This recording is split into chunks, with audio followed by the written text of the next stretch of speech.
So what happens when the choice that defined you is no longer the hardest one you have to make? Sometimes the first decision, the big one, the obvious one, really is only the beginning. The harder question comes later when you've already chosen who you want to be, but the world keeps challenging what that actually means. And Star Wars has always explored that next step. It's not just choosing, but continuing and refining and growing. And in The Mandalorian Season 2, Din Djarin isn't deciding whether Grogu matters anymore. That question has already been answered. Now the question is deeper. It's what does it actually mean to love him and to lead him and even to let him go? And so as we move closer to The Mandalorian and Grogu this May, this season becomes the bridge, not just from isolation to connection, but from connection to transformation. Welcome to Tatooine Sons, a Star Wars podcast. We believe pop culture is modern mythology, that there is a story. It is written on our souls, and that these myths speak to that story. And that is why we are on our own hero's journey, leading to the release of The Mandalorian and Grogu on May 22nd. In this episode, we're continuing our conversation about Din Djarin's continued evolution in The Mandalorian Season 2. Of course, I'm joined by Samuel the Hutt and BB Nate. Before we start that discussion, please take a moment to like and subscribe and turn on your notifications so you don't miss any of our discussions that, again, we're going to go a lot more deeper than canon Easter eggs and spoilers and rumors and crazy theories sure to go wrong. What we want to do is take a look back at The Mandalorian and see the deeper myth that is being explored.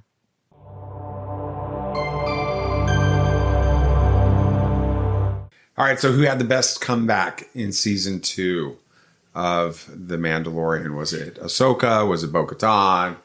Boba Fett? Who was it? If we go by bias, it's Ahsoka. Luke? It's Ahsoka for sure, because it led to more Rebels connections. So definitely It led Ahsoka. to Rebels Season 5. Right, so that's all I care about. I mean, I want to selfishly say Boba Fett, but it was Luke. Really? Yeah. Why do you feel like Luke's comeback was bigger than It was just cool. Boba Fett or anybody else? Well, I mean, Boba Fett coming back is okay. That was big, right? Him being back is big. There's no doubt about that.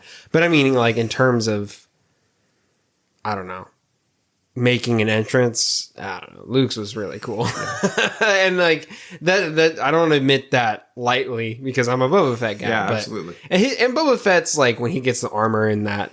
I don't remember which episode that is. It's got to be like 6 or 7. Yeah, something like that. I mean, it was really cool when he comes back with all that. But I don't know, man. Luke cutting through all those Dark Troopers. It doesn't get old. Doesn't get old.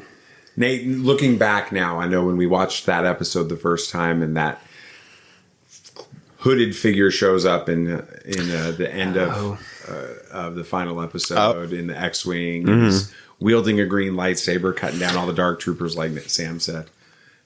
You were hoping for Ezra Bridger. I was hoping for Ezra. Yes, very much so. And we didn't, obviously. And I was Ezra disappointed.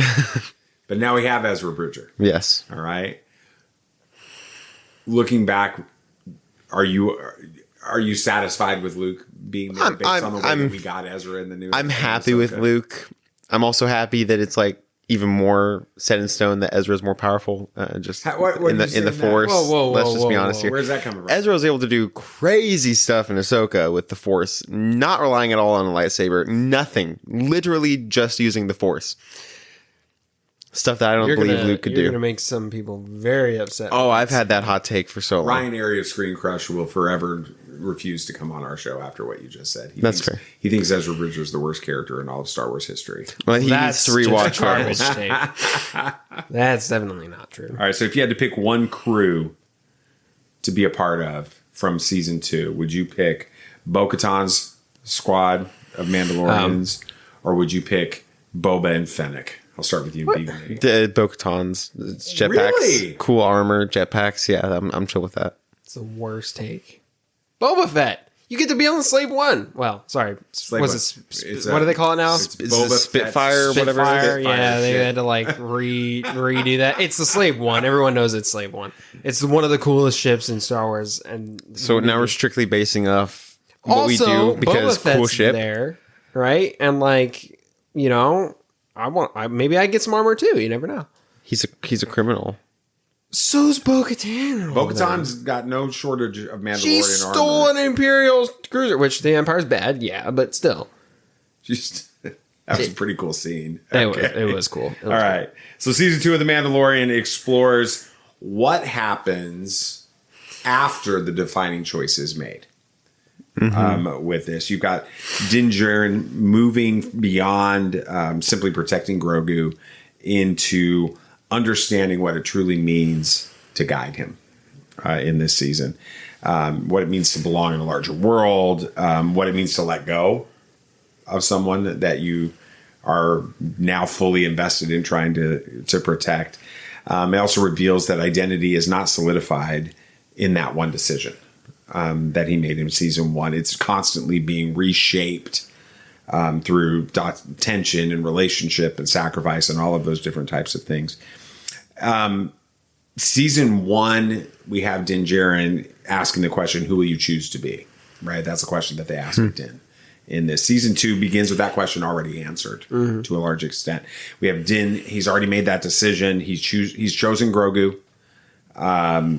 He's chosen that connection, and he's found family that we talked about in the last episode over isolation with this. And now that choice has settled into something quieter, something a little bit heavier with that. Identity doesn't stop forming after that single defining moment. It continues to evolve under pressure. And we see this in the way that Din really kind of reinforces that commitment to keeping that helmet on. And he's holding tightly to all the rules of the Children of the Watch, even more so in this season, even as his actions are actually drifting away from those things. There's a real tension throughout that, because he's just who he's decided to be is not always matching up with who he's actually becoming in this season. We'll look at that with this. Let me ask you this: how do you feel like Din's commitment to Grogu changes the way he approaches every mission in this season? Well, he's definitely more cautious and everything. I feel like. I think he's, he realizes that if something happens to him, there may not be someone to, maybe not take care of Grogu, but his mission is to get Grogu to his kind, right? So I'm sure he thinks that if something happens to him, well, who's going to get Grogu to where he needs to go? So he's more careful and everything. Yeah, I do agree. He's just more careful at this point with how he approaches every mission. This whole season is just a road trip movie, but every situation he finds himself in, he does approach it cautiously. Mm-hmm. How does his continued adherence to the helmet rule show that some parts of him haven't changed, or why do you feel like he's so seems to be dialed in on those things in this season? I think he wants some security of the past of what he was comfortable with, but I also think that he's trying to hold on to things he knew and learning that he may not need to or may not be able to anymore. I mean, we see that later on in the season of how he handles it. So I think it's just trying to have that comfort of the past, but learning that he may have to let go of that. It's a big conversation. It's a big point of contention between him and Bo-Katan throughout the season. Mm-hmm. So, well, and even Bill Burr's character, I'm forgetting Max. No, I don't think it's Max. I can't remember what his character is either. With it, anyway, there's the one episode where they're breaking into that Imperial, the Believer, thing, and Bill Burr is giving him flack about it the whole time until the very end, when Bill Burr's character is like, I didn't see your face, even though he did, right? He's very respectful of it. So it's kind of it mirrors what happens with Bo-Katan in the third season, I think, right? She kind of comes to understand. Yeah, we're seeing it from the other side of the world. Right. Also on that.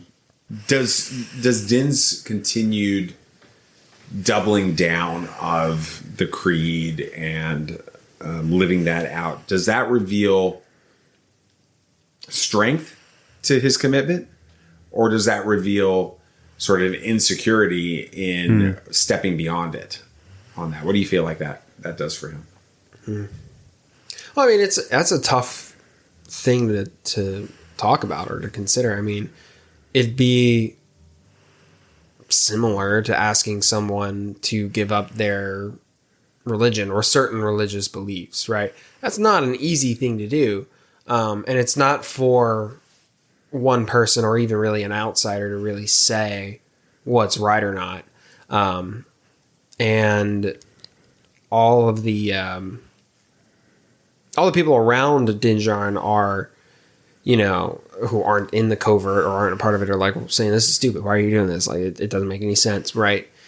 But he isn't so quick to fold on that. And I think that shows a sign of strength in a way. Yeah. And then but he's also not. Yeah. Bo-Katan's all on him because at the end of the season, he gets the Darksaber and she's like, I can't take it. It's yours. You're the rightful owner. Right. It's but a I don't hypocrisy. think she does that from a perspective of mocking. I think No, I don't think so either. Because she's failed. I agree with that, but I'm saying it's more of like not a hypocritical thing, but it at that point it is. She's like, well, why don't you take off the helmet? Like, if you're so committed to it, like what's the whole point? And then he wins the Darksaber and he's like, here, I don't care about this. She's like, can't take it. Sorry. Right. Well, that's actually a very good connection. I hadn't made that. Why do you feel like Din's identity at this stage is actually, and maybe you don't, maybe you disagree, but I kind of feel like it's more fragile at this point. I think, do you think that? Do you agree or do you disagree, and why? Yeah. Fragile, or maybe just in a tumultuous state. Like, I think everything in his world at this point has been shaken up. And so he's having to learn what it means to be himself in this. And then for the first time, he meets Mandalorians, actual Mandalorians that aren't in his covert, right? This is a huge moment for him. And then all of a sudden they take their helmet off and they're living by a completely different set of rules when he thought all Mandalorians were the same, right? So not only is he having to redefine what it means to be Din Djarin, he's having to question what it means to be a Mandalorian now. And that's not an easy thing to do. Yeah, I agree. It's just like he's kind of in a transition period. It's like he's being reborn at this point. He's kind of a child again, trying to learn how to be different, how to be himself in a way where he doesn't have the safety net of a covert behind him. It's just him and Grogu against the galaxy, it feels like. So he's having to relearn all this. So I do think that he's a little more fragile there. Yeah. In the previous episode, Sam, you were talking about how a lot of this is reminds you of like cult-like behavior with this. And maybe not so much. It's a strong word. It is, but I understand where you're coming from, right? It's this really narrow religious bubble that he's been in, and it's a protective bubble, right? And I mean, you and I were talking recently as I was describing the way I view a lot of the stuff that happens with the Mandalorian. Not as much in season 2, but specifically season 3, when you start getting larger groups of Mandalorians from other like experiences. That reminds me of what happens with the Jewish people, with the diaspora, the scattering that's happened over the millennia. It's like ancient, after they lost their homeland, and they got scattered to the nations, and how different sects within Judaism created different levels of rules that were not just designed to be religious rules for religious purposes, but they were designed to be religious rules that helped create identity to preserve that group as a people group, as an identity, right? It reminds me of Benjamin Disraeli, who was a British politician who once said that more than Jews kept the Sabbath kept Jews. Meaning that like that Sabbath of that day, that weekly element of having to keep the Sabbath preserved Jewish identity, even though they were scattered to the nations. And I think that's kind of what's going on with the Children of the Watch in this. That's as much of the reason why they are so religiously connected to that. But when Din starts experiencing people outside of that, and he sees this broader world that are Mandalorian with it, do you think that shakes his belief in what it means to be a Mandalorian, or does it expand it? I would say it expands because, you know, as we see later on, right, even the armorer changes her opinions on stuff, right, and comes to the conclusion that Mandalorians are stronger together. Insert Planet of the Apes quote here, right, Nate? But you know, they're stronger together, and so while they may have differences on what's the best way to go about that, they're all going for the same goal, right? And neither as later in the series, neither group is trying to convert the other really to their side of things. They both kind of come to a mutual understanding of the other's perspective, right? So I think that's an interesting development we see happening, and I think Mando Din Djarin comes to a similar conclusion. Okay, so you know, kind of continuing with that thought, season 2, the real big moment for Din Djarin that starts to turn everything on its head isn't really danger until later on in the season. Really, it's the end when the danger kicks in. It's a change in perspective with this. This is what you're seeing when he meets Bo-Katan. Yeah. With that, it isn't just kind of a new ally entering the story, and it's obviously a really cool moment for Clone Wars fans and Rebels fans because we're getting to see a live action version of her. But what that really represents is a collision of those worldviews within the Mandalorian subculture. For the first time, you talked about this, Sam. Din sees these Mandalorians. They are absolutely confident. They are absolutely capable, but they're completely unbound by the rules that have defined him his entire life. And what makes that moment so powerful is that Bo-Katan isn't presented in this moment as being wrong. Right. With this, she's not presented as a bad guy. She's not presented as a villain in this. She's not even presented as misguided. She's just very different, right, from Mando with it, which forces Din and all of us watching, who had absorbed season 1 as being this is the way the Mandalorians are, to now we're seeing something very different, and it forces us to sort of sit in some discomfort of a bigger truth. That is, what we thought was absolute might not be. It may only be a portion of a perspective on this. And this is where this season begins to stretch beyond season 1. It's not really asking, will Din Djarin change? It's asking how much of what he believes as part of the creed is actually going to hold.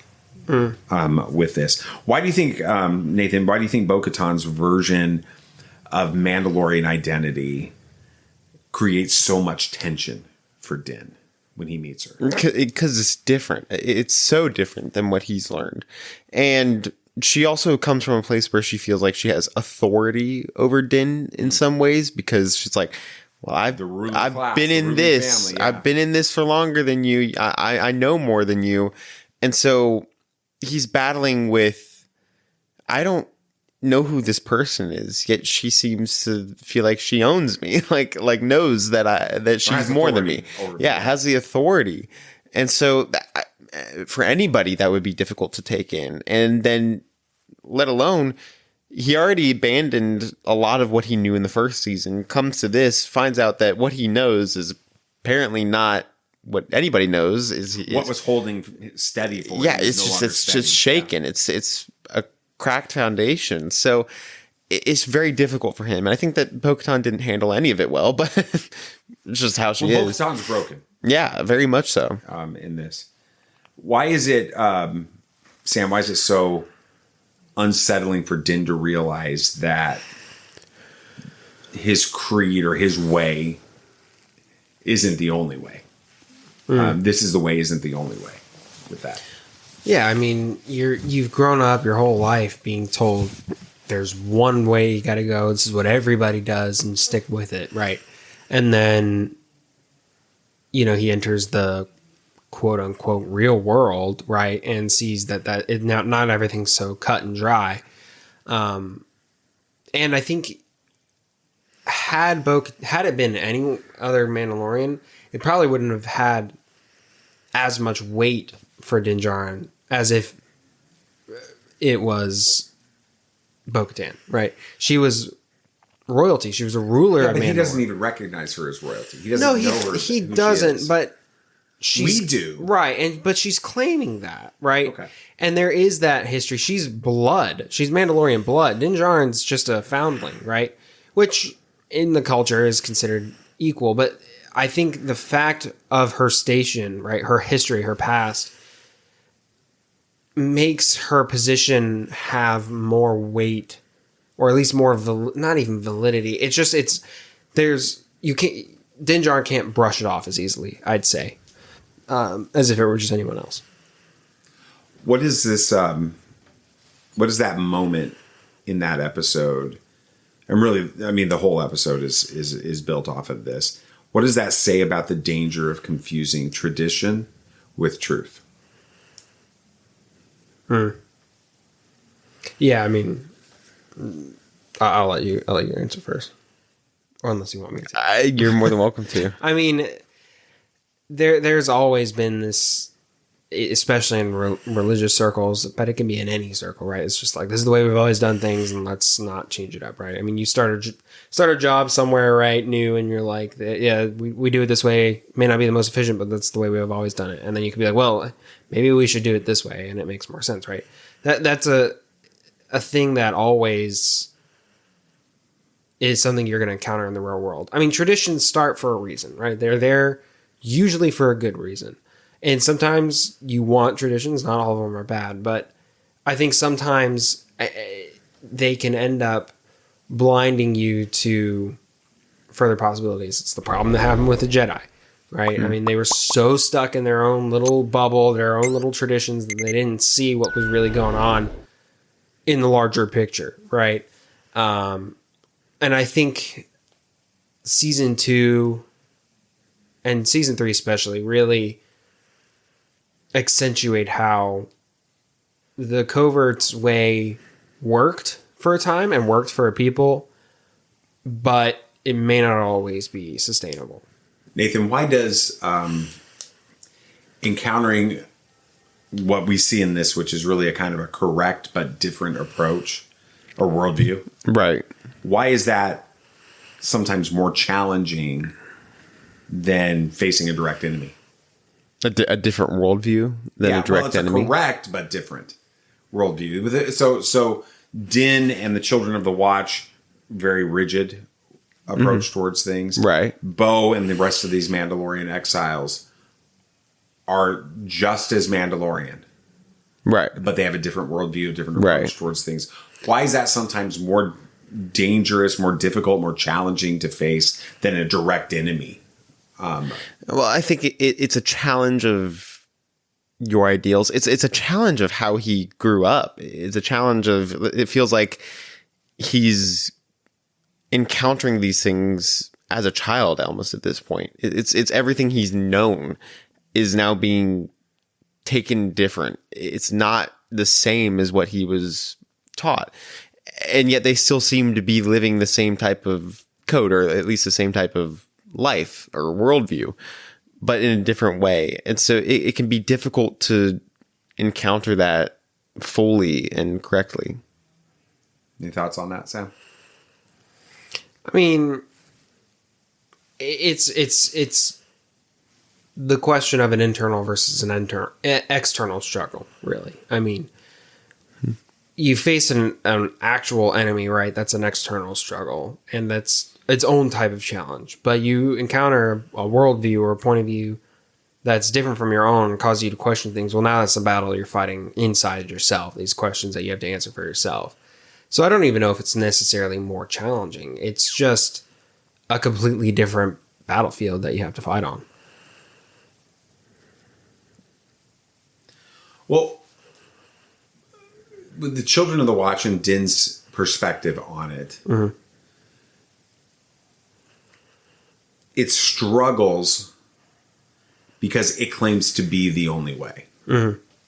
Right? I mean, this is the way. That's what's drilled into his head his entire life. That's what's drilled into us as viewers in season 1. This is the way. This is the way. This is the way. And then in season 2, we're faced with this isn't the only way. Why is that so unsettling for someone that has been told this is the way and that's the only way when they start to experience those other things? Well, I mean, it's I mean, how do I phrase this here? It causes you to question everything that you were ever taught. If you're being told this is the way, this is the way, this is the way, and then all of a sudden this isn't the only way. Well, now what else were they telling me that's not the way, right? So it's a question of, well, was that ever the way to begin with? Is that even a way anymore? It pulls the rug out from your belief system when you encounter something that is true, but by merely existing already undermines what you believe. So there's a difference between choosing someone and then allowing that choice to redefine everything else, which is what happens with Mando and Grogu, specifically in this. In season 1, Din chose Grogu.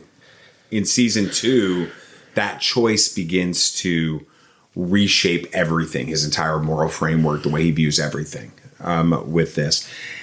And it really comes to a head in that episode that you were talking about with Miggs Mayfield. That's the name Mayfield. That's right. In my head there. In The Believer with that. Because it's not just a tense infiltration of this Imperial base with it. It's a quiet unraveling for Din within this. The helmet has to come off in that episode. But what really shifts within him is something a lot deeper, because Din is understanding a different view of loyalty. Loyalty to Grogu, loyalty to the mission, loyalty to this found family, over loyalty to the creed. I think that's kind of a point I made in the last episode. It's almost a redefinition of what the creed really is about. Yeah, I mean, the loyalty to a religious system, because that's the religious system, right? That's clean. It's easy.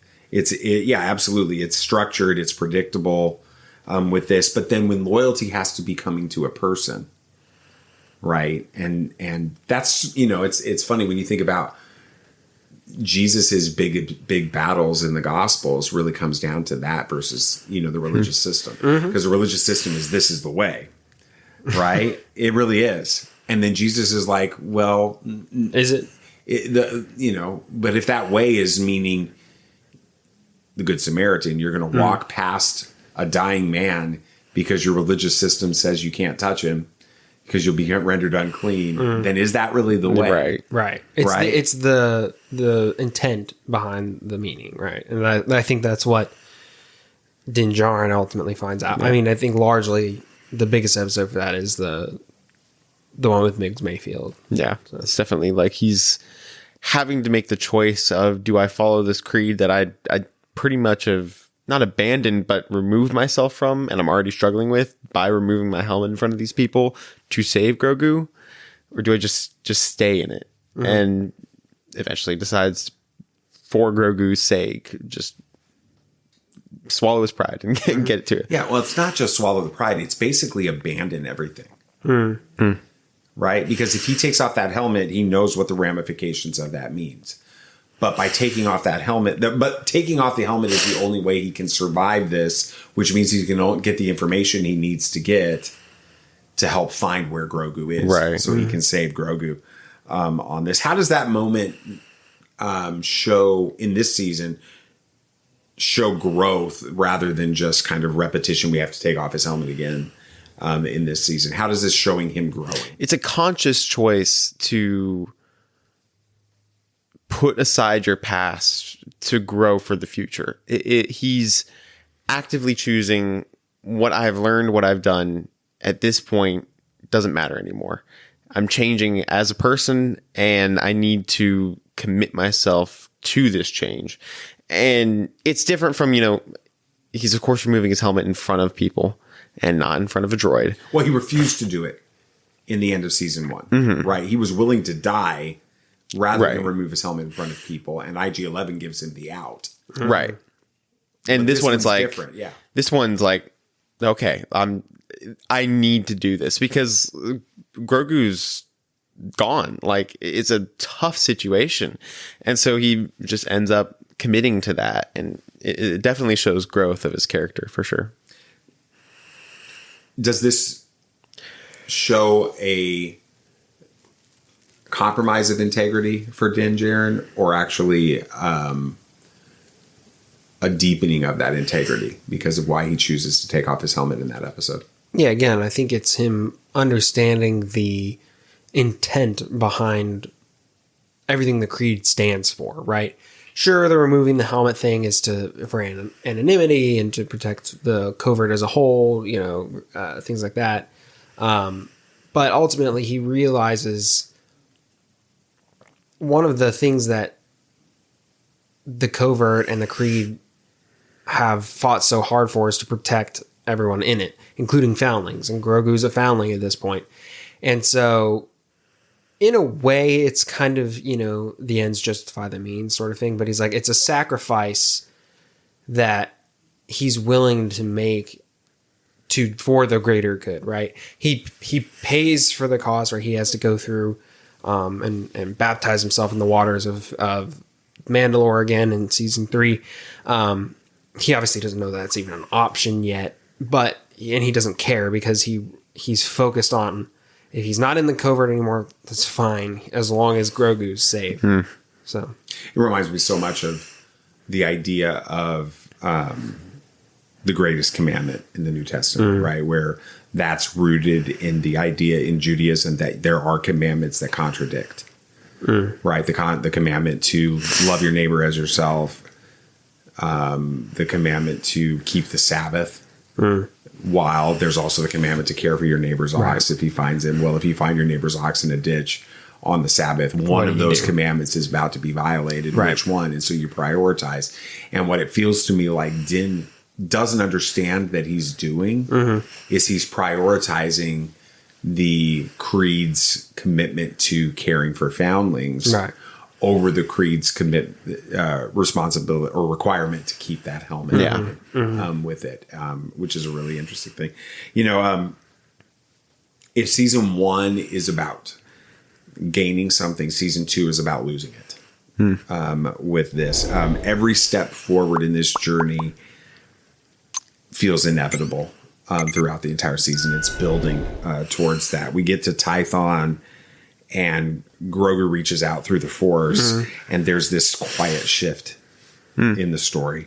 The mission is no longer just about reuniting Grogu with other Force users, his kind, right? It's about this transition. And Din begins to understand that Grogu's path may not include him anymore.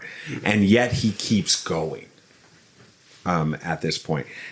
And that's what makes Din's growth so powerful. It's not driven by the hope of keeping Grogu. In fact, when he goes and he loses him on Tython, and then we see him doing everything to get him back, it's not so they can stay reunited. It's so he can complete the mission of passing him on It's about doing what's best for him, even if that's going to result in separation, which is what he knows will happen. And so as we look kind of ahead into the Mandalorian and the Grogu film, that tension is still there. And we hear that in the trailers, where Din's talking about, you're going to outlive me with this.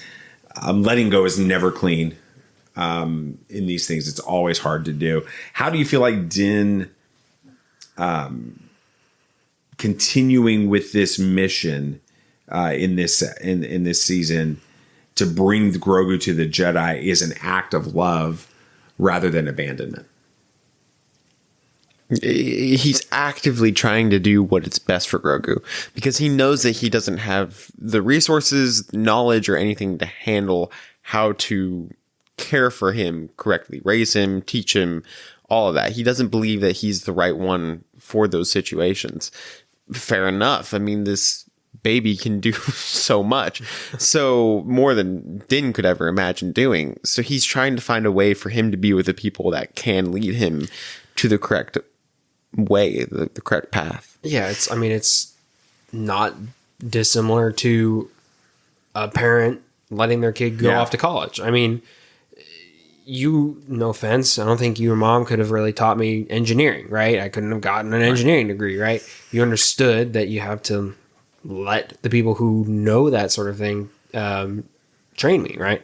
So it's no different. It's hard, of course, but the knowledge in this case of Mando knowing that this will ultimately be better for Grogu outweighs the pangs of letting him go. Yeah, and I mean, as a parent, it's hard being the parent of a child.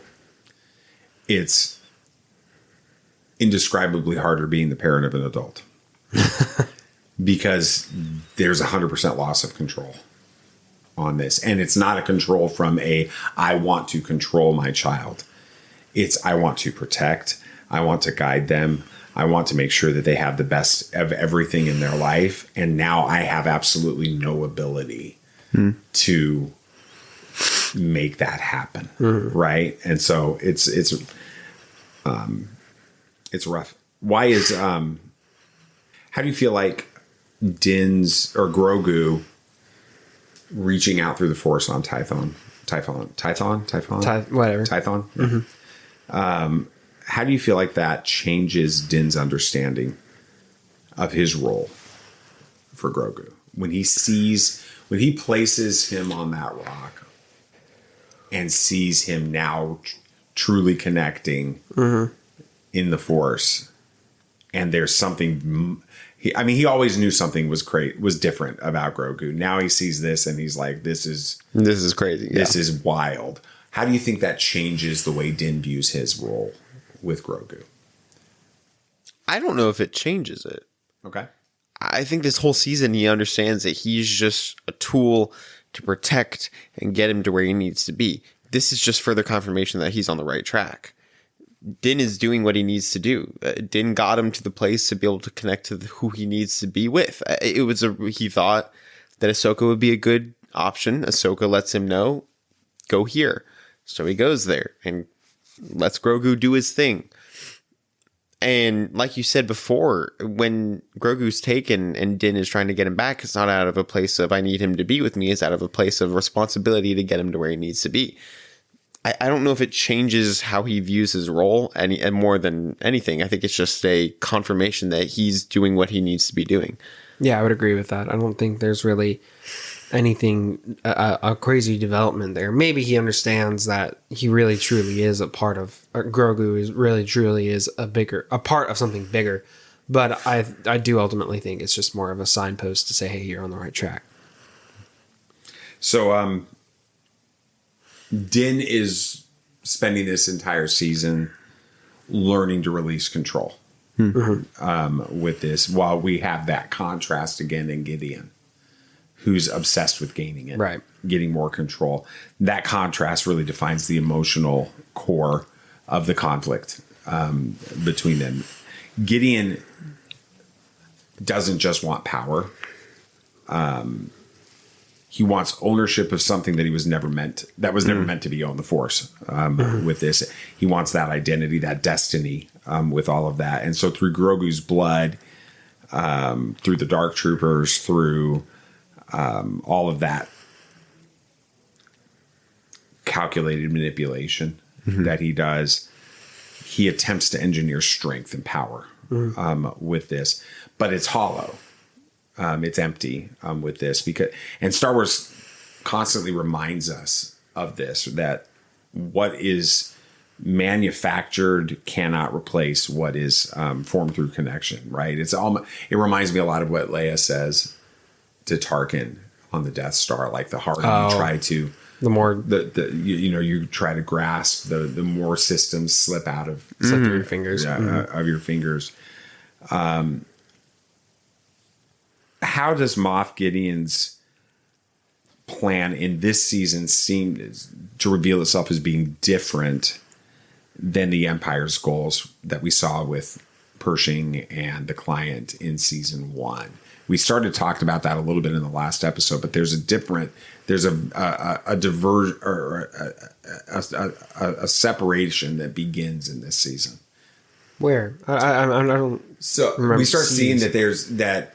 The Dark Troopers and using the cloning. We see Snoke's. Don't we even see some? No, yeah, we see some of Snoke's clones, like Snoke clones in the Imperial base. It's been so long since I've seen it. Yeah, I do not remember that. Yeah, when they when he goes back ship, right? No, when he goes back to Navarro, the Imperial remnant base that's there is a cloning base, and there's logs from Pershing, and then you see in some tubes there's clones of Snoke. Do we know it's? I don't remember if it was it confirmed to be Snoke? You can see it, and it looks just like Snoke. It's clearly Snoke. They're Snokes. They're like those types of creatures, which is bizarre, and we don't really even know what that means. I think it's just part of Project Necromancer. Yeah. I think Project Necromancer was. Well, I mean, we go back to Rise of Skywalker. You see on the Sith homeworld or whatever, there are vats there that are full of Snoke clones. So I think that the Snoke clones were still part of Project Necromancer the whole time. I didn't know if that was confirmed to be Snoke. I must have missed it. I don't know if it's confirmed to be the Snoke. No, but there are Snoke I didn't know if it was like that. Yeah, which we know that there were multiple Snoke clones because of Rise of Skywalker. Let me ask it a little differently then. Why do you think Gideon seems to become more dangerous when his ambitions become more clear? So I think he becomes more focused. I mean, that was when he was most dangerous in season 1, was when he had just a driven goal. And if he focuses and is able to fully focus on that one thing, nothing distracting him, no obstacles in his way, he's just going to be like a bull. He'll just be raging to that point. How do you feel like all this emphasis on cloning in this reflects some misunderstanding of how the Force works? Curious.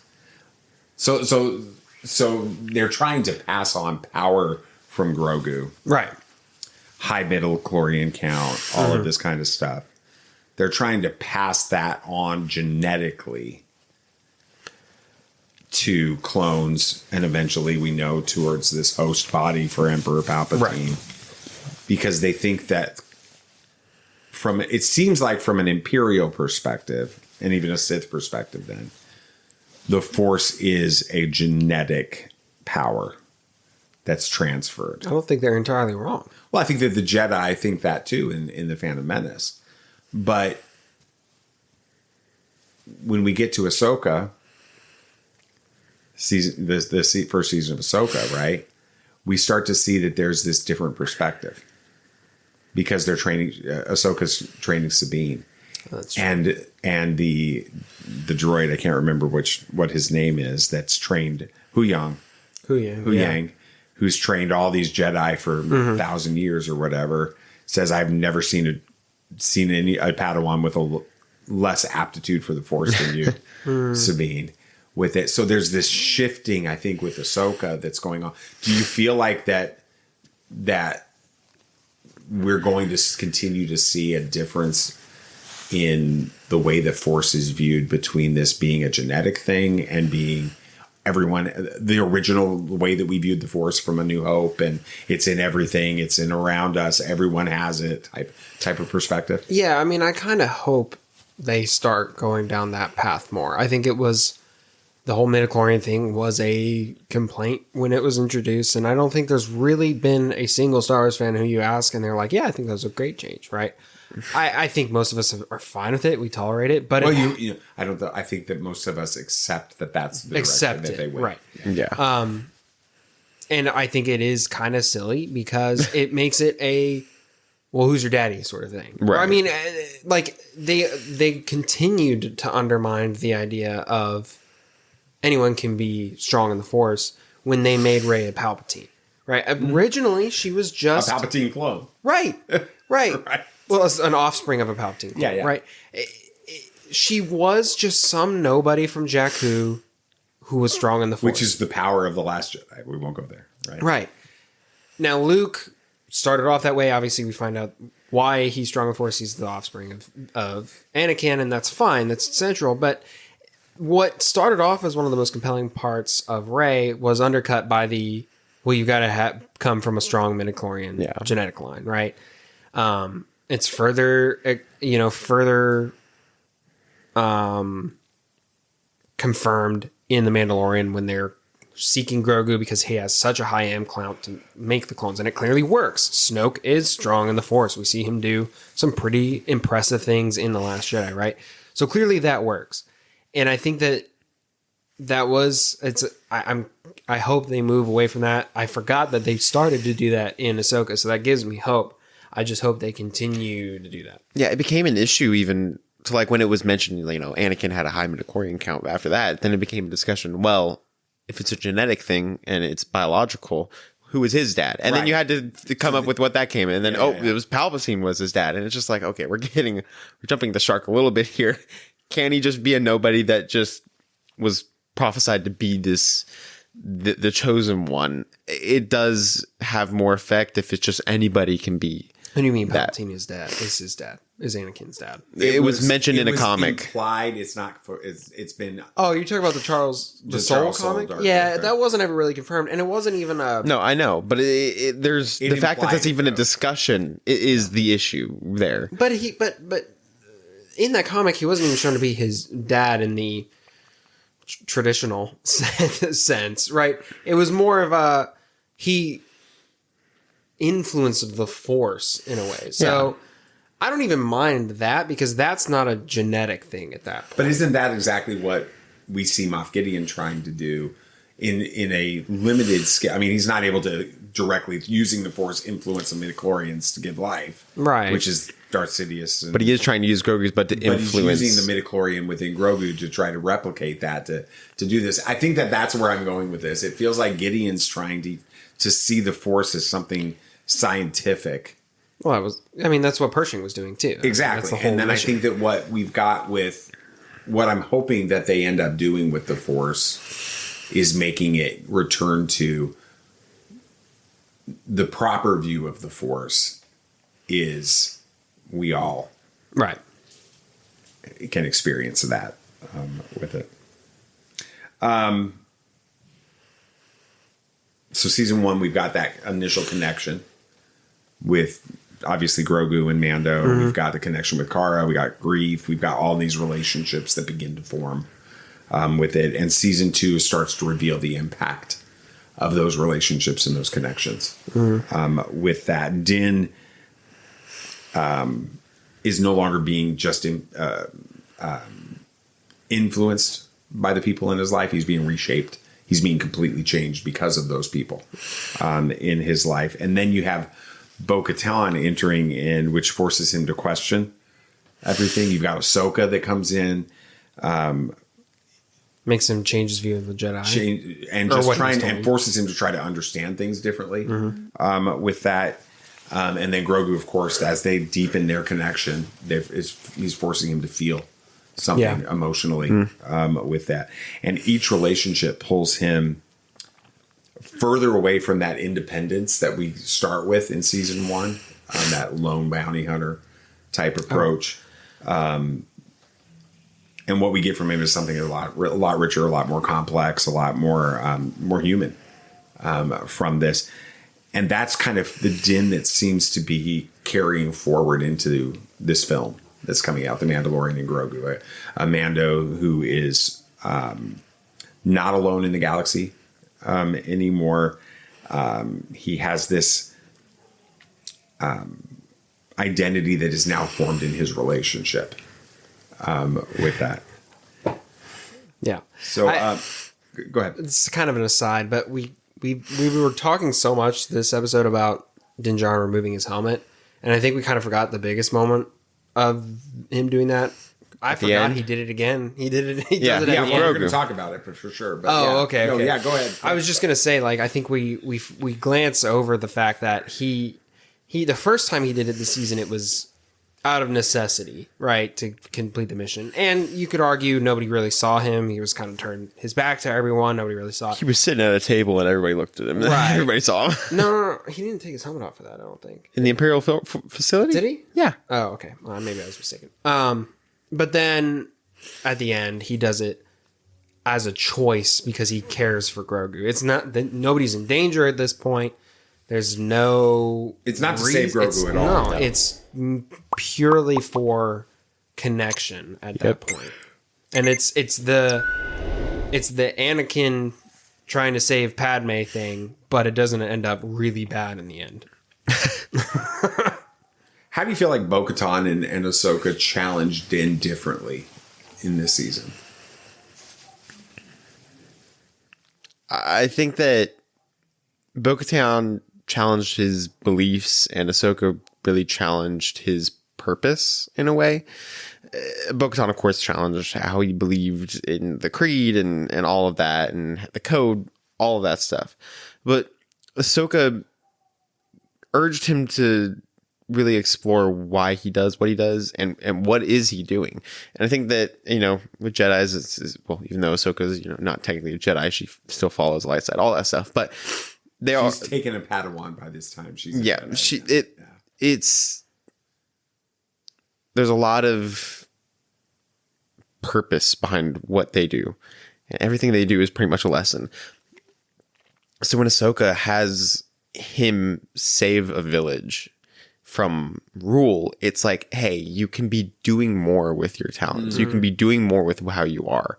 What is your purpose? I know that Grogu is your purpose right now, but your mission is to get him away from you. What are you going to do after that? Mm-hmm. And so it makes him really explore why he does what he does and what is he doing and how can that further become even more beneficial for him and just how he behaves. How does that contrast with what Bo-Katan does by him interacting with her and really understanding that there's more to being a Mandalorian than just the strict adherence to the creed? What are the contrasting those? I don't even know if there's a lot of contrast. I think they almost build on each other. Okay. Because, like Nathan says, Ahsoka shows Din, hey, you can be doing more. What are you going to do when you're not ferrying Grogu around? And then Bo-Katan comes around and is like, look, you're a Mandalorian. We may have differences in the way you go about it, but we're all Mandalorians here. And our people are scattered. We're going to fix that. We want to take back our world. You can be a part of this too. You can be a part of bringing all the Mandalorians together like you should as a Mandalorian. So I think it almost builds on that. It gives him a path to go towards. And then he does end up going down that path in season 3. So Bo-Katan influences him by giving a wider perspective on his identity as a Mandalorian. Right? And then Ahsoka gives him a wider perspective on what he can be as far as an impact what he can in the do, galaxy right, with it. What's Grogu's impact on Din Djarin in season 2? I think it goes to maybe a little bit of just he is a purpose, and Grogu is a way for Din to just start having his walls broken down more and more. he's a device to be able to let him open himself up and have someone to care about, which he never really had before. Never had that in season 1. We know that he was just a loner. So having that thing to care about is how Grogu influences this season. A lot without talking. No talking. Yeah, I think it shows Mando that there are things larger than himself that are worth fighting for, that are worth sacrificing for. In this season, it's his devotion to the Creed. For Grogu, he gives that up because it's the right thing to do. And then in this 3rd season, he's willing to sacrifice of himself for the greater good of Mandalorians everywhere, right? Taking back Mandalore. So I think Grogu, like you say, Grogu kind of shows him that he's got a connection to things that are bigger than him that are worth fighting for. Transformation always comes with a cost. And in season 1, that cost was kind of risking everything for, risking the covert, risking his livelihood as a bounty hunter, all of those things. In season 2, it comes down, and especially in that final episode, it's surrender. It's letting go of that. And those final moments between Din and Grogu in chapter 16 are really quiet. They're restrained. They feel almost fragile. Yeah. Within that, there's not a lot of explosions. There's no spectacle. It kind of ends. Thankfully. I mean, you get to Luke, and then you've got a lot of episode left, and they slow things way down with it, and it's matching a lot of emotional weight with the way that they do that, because it's the culmination of everything, right? In this season. And you talked about it. Din then chooses to remove his helmet, not because he has to save Grogu's life, not because he has to do it to save his own life like he did at the end of the season 1, but because he wants Grogu to see him for the first time, to know him, to remember him when he leaves, and then he lets him go. This is what it means to fully become who you choose to be in this. Not just someone who protects, but somebody who releases. Why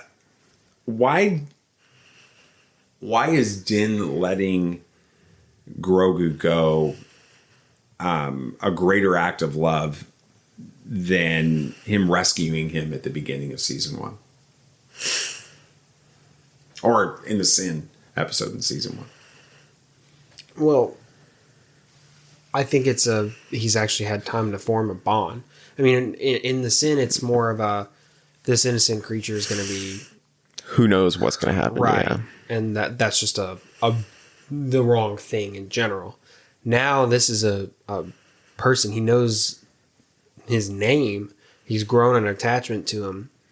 So giving him up is even harder now. And he ultimately knows that this is the right thing for Grogu. And so he has to be selfless in this act. I agree. It is originally the choice for Mando was, I need to save this creature and then I'll figure out what to do with him after that. And now I have grown, like my identity has changed in the time that I have been with this child. I have grown with this child, and now I have to choose to let that part of me, that season of my life, that chapter to end, and have it leave so that I can grow without it. And then he gets him back in like 2 months, but yeah, still the fact remains he did let him go. And that is one thing in a retrospective about the series. It does feel somewhat frustrating. Is every big sacrifice of a big moment is just undone. I mean, he takes his helmet off to show Grogu his face, right? And then within 2 episodes of season 3, he's back in good graces with the covert again. And I understand why they had to do it. It's fine, but it is somewhat frustrating in a way that there's never seems to be any permanent repercussions for anything yet. Except for when Din dies and Right. Mandalorian and Grogu. Well, I mean, and we've seen in the trailers for Mandalorian and Grogu, he gets a Razor Crest back, right? Which is exciting and it's cool and it makes sense. He needs it. But I do hope that soon we see some major ramifications from one of these major choices that Din makes, you know. I'm not trying to be like a negative Nelly. No, I understand where you're coming from. It's a legitimate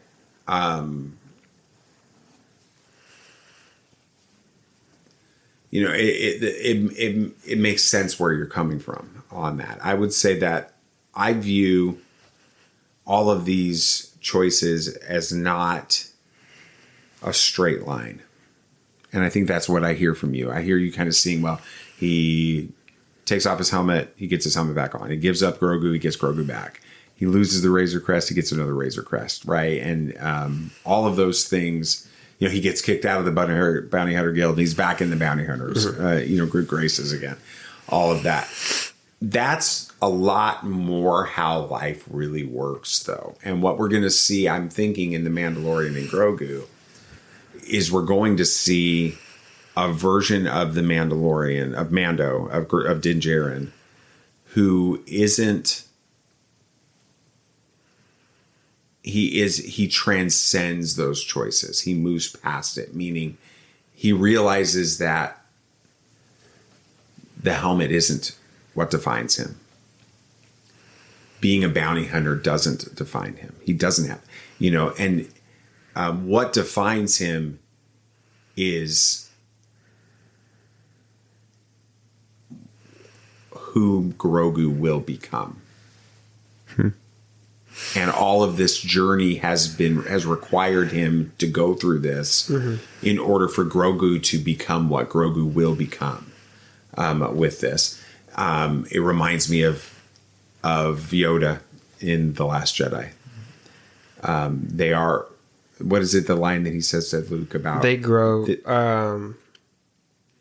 are what they grow beyond. Mm-hmm. We are what they grow beyond. Mm-hmm. Yeah, like this idea of he's fighting this back and forth, and it feels like that. And I think that we're supposed to feel that back and forth because that's what he's feeling. He's like taking a step forward, taking a step back to try to, because he doesn't understand who he is. What he's going to become in The Mandalorian and Grogu is he's going to realize everything in his life is about Grogu. It isn't about the creed and about restoring Mandalore and about the next bounty hunter opportunity, the next card out of the deck from Colonel Ward or whatever her name is in The Mandalorian and Grogu. Sigourney Weaver. Yeah. It's not about those things. It's really, truly about Grogu. And so once he fully accepts that everything is about Grogu for him, all of those other things are going to melt away. Right. So what happens after you make the choice that defines you? The Mandalorian season 2 gives us that answer. You don't stop growing. You don't stop evolving. Din Djarin chose Grogu in season 1, but in season 2, he learns what that choice truly means. That love isn't just protection, it's sacrifice, it's attention, it's letting go when holding on would be easier. And as we move toward The Mandalorian and Grogu, that truth becomes the foundation of everything still to come. The story isn't just about becoming something new. It's about continuing to evolve and grow even when it costs you. If you've been enjoying this journey with us, go ahead and like the video, subscribe to the channel, turn on notifications so you don't miss what's coming next. We're walking step by step toward The Mandalorian and Grogu this May. We'd love to have you join us and be with us for this entire journey.